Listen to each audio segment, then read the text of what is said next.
From the very beginning, you could tell that Secret Invasion was going to be another disaster for the Marvel Cinematic Universe. We've seen the dwindling box office numbers, and now we're seeing dwindling viewership on Disney+.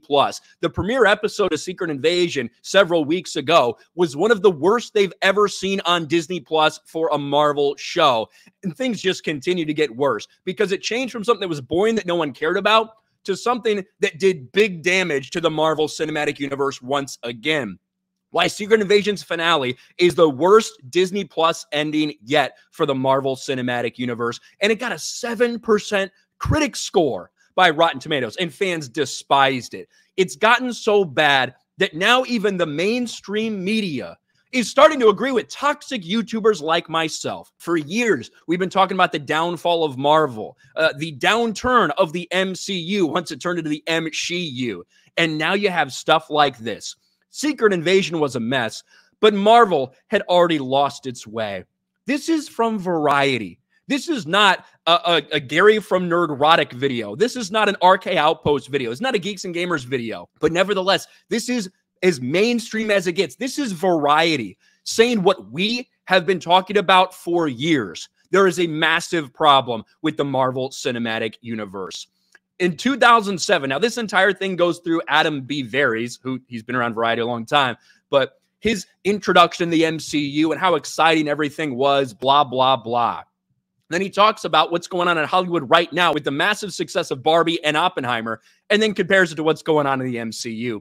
That same week, Marvel was wrapping up the 44th title in the MCU, the torpid Disney Plus conspiracy drama Secret Invasion.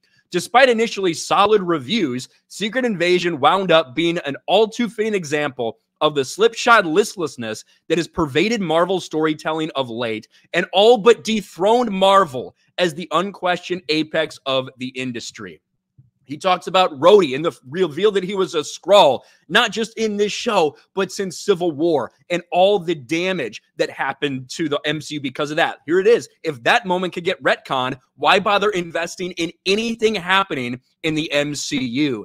And then, of course, Emilia Clarke's Gaia. Now, I like Emilia Clarke as an actress, and I think she's sweet. This character is absolutely awful. And with no thought to anything of ramifications of what it means for the MCU, they just decided to go full MSHU and make her the most powerful character in the fucking universe.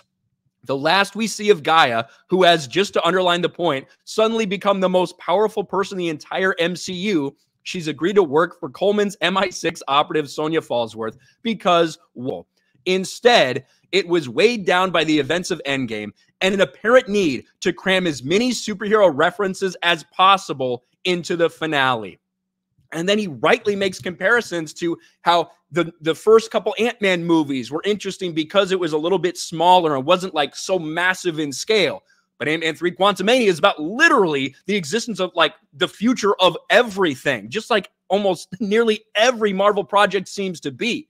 Whether you're looking at Thor, Love and Thunder, oh, the end of the universe as we know it, those are the stakes. And you have to cram in all this different shit. There are no longer stories that just seem self-contained. Everything's trying to link to everything else. And the result is a complete fucking mess full of characters that nobody actually cares about. Because just like Kevin Feige said he was going to do in 2018, he decided that it was going to go full MSHU, that they wanted more female heroes than male heroes. And that's where we're headed.